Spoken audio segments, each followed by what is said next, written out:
And then one of those like mini game jam games was Piggy. And I thought, I saw a few people playing it. I'm like, okay, well, this was unexpected. I'll sponsor it and see what happens. And that's kind of how it started.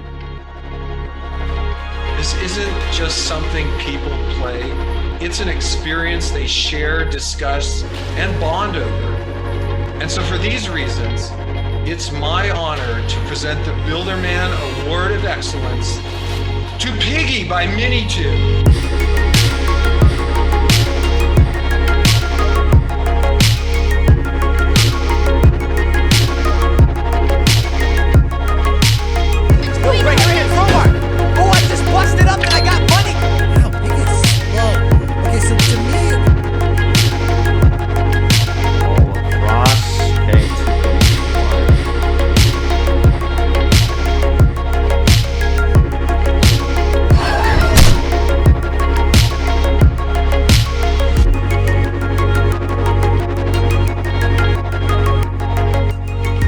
So you're the creator of Piggy on Roblox alongside Optic. That game, last I checked today, had over 8 billion visits, which is absolutely insane. You're coming up on 500,000 Twitter followers, 500,000 group members, 1 million YouTube subscribers, and you have your own legitimate, aside from Roblox toy line. And just recently you won just a few Bloxy awards, including that really special award from the CEO, David Baszucki. My first question for you is, could you brag a bit about yourself and talk about your experience on the Roblox platform, and talk a little bit about what you've done and just who you are in general? I don't like to brag, to be honest. Because the truth is, it's not really me who's earned these numbers. It's the community, because without them playing the game and supporting it this far, none of this would have happened. So all the credit really goes to them. I guess I should introduce myself though before going any further. Ahoy, I'm Minitoon. I've been a developer on Roblox for almost 10 years now, so almost a decade. When it reaches November, that's when it'll be a decade. So it's been a wild ride. Lots of ups and lots of downs. I think that goes without saying for any developer. We always have our ups and downs. I started in 2011 when my friends were playing some Jaws game on Roblox, and I thought, that is ridiculous, I gotta try it. So I went for it and I found it pretty fun. And then I soon realized that people were able to make their own games in Roblox, and I thought, wow, okay, that's cool. I'll give it a shot. My first few games were just free modeled messes. Nice. I just grabbed things from the tool tab and shoved it in, and they were extremely laggy. In fact, I think you can still play some of them. I'll look and see if I can find any of my monstrosities. Eventually, my games wanted to become, or my ideas for my games were more specific. So let's say I wanted something specific to be added to my game. I couldn't just go to the toolbar and just find it. I would have to make it myself. So what I would do is I would dissect the free models and kind of copy and paste their coding and try to figure out what works and what doesn't. And that's kind of what started my my scripting teaching process. Free models taught me.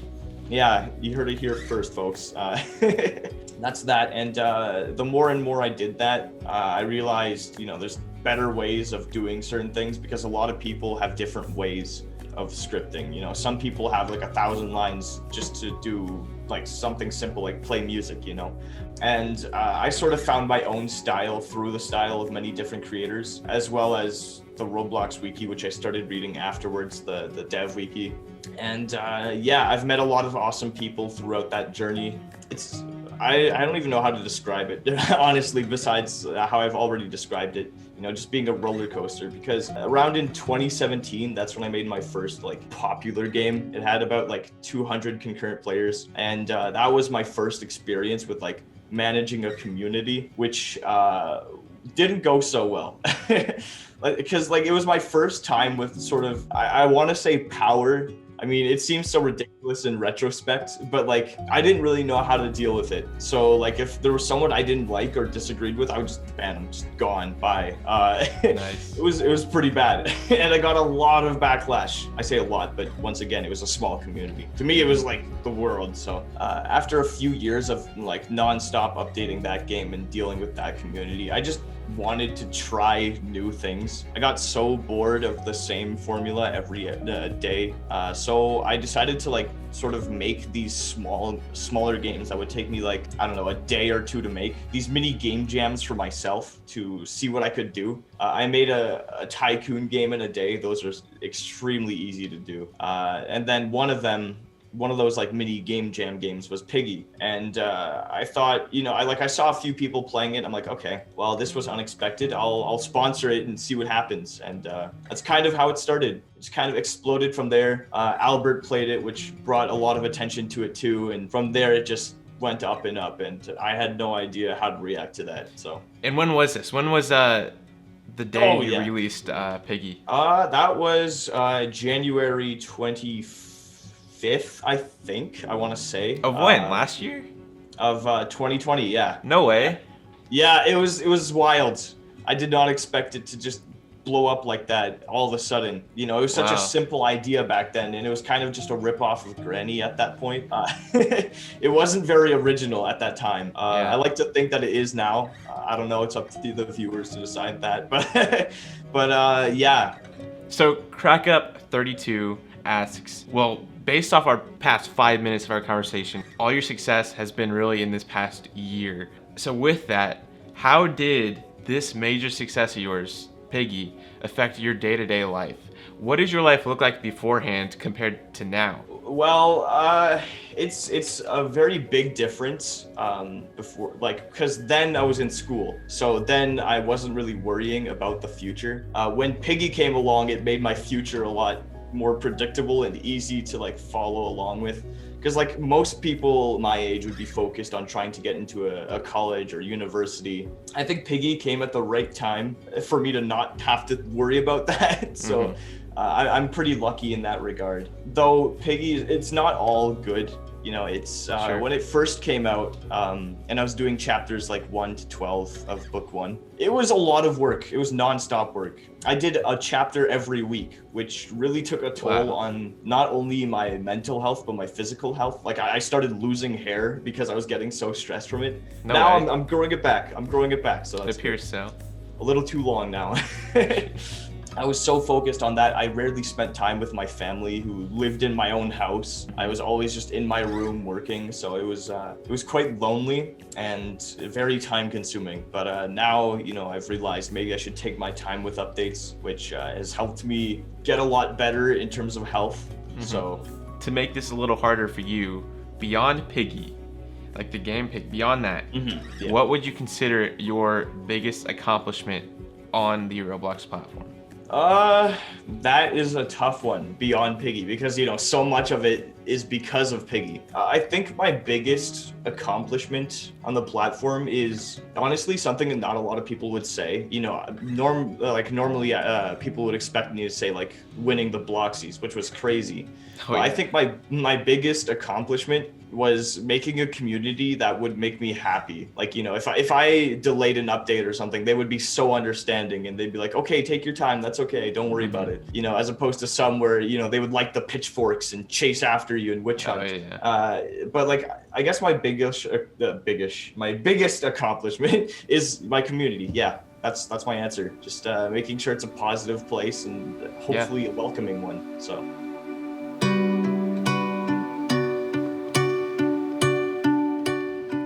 Kind of talked about this earlier on, but we didn't get too much into it. So what did the early days of Piggy look like for you? I have some aspects from you spent too much time on the chapters, and it originated from a mini game. But after you realized this is something that I could do full time, or at least pursue for now, when was that for you? When was that moment where you knew this is something I can do? And what did that first couple of weeks look like for you? Well, the first couple of weeks, I was expecting it to die right away. I don't know why. I just felt like it was one of those games that would be played for a week and then just completely die out after that, which it really surprised me to see it keep going after a few weeks. So after that, I was so motivated to just keep on working on it. And that's kind of how I got into that loop of every week is an update. because I felt like I wanted to maintain the player base, obviously, but also I was just so in the zone where I just wanted to work, and it was a lot of fun to do so, but also, you know, it had those tolls on my health that I've said before. I was enjoying it. It was a lot of fun to work on it, and it definitely brought a lot of surprises, like the toy company hitting me up and stuff like that. You know, I was just jumping up and down every single day with every new opportunity that came my way. So it was definitely a crazy, indescribable experience. So I mean, obviously in a roller coaster, there's ups and downs, and I feel like publicly we've seen a lot of your ups with the Bloxy Awards, with the success of Piggy. But can you give us a look into what some of the downs of that would be? What the challenges and the roadblocks that you faced on this journey to 8 billion visits? Yeah, so like I've said before, mental health and physical health was a big challenge at the beginning because I wasn't managing my time properly. It was all going into this game. I didn't really give time for myself and my health. I didn't really do any workouts or anything. I didn't really eat properly. I really didn't give myself any breaks or me time besides sleeping. Well, actually, even then, you know, sleeping, I had a terrible sleep schedule. So those were some roadblocks on Roblox. That's yes, the play on words there.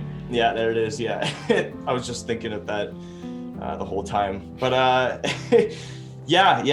health was a big one. Another thing was making sure that, you know, if someone was like posting a hate comment or just how they disliked the game, to manage that properly. Because like internally, I'm like, oh, you know, it hurt. It hurt when someone would post something like that. I had to convince myself that this was just one person and they were just stating their opinion. Whether I agreed with it or not, responding to it would probably escalate things. Well, depending how I responded on it. So besides health, public image was another challenge, making sure it was regarded in a light way and trying to be a role model. That's, I think, a big challenge with a lot of people in positions where, you know, they're considered influencers. Sure. They have to be a good role model for their viewers, because otherwise, you know, they could get into all sorts of things. They could get canceled.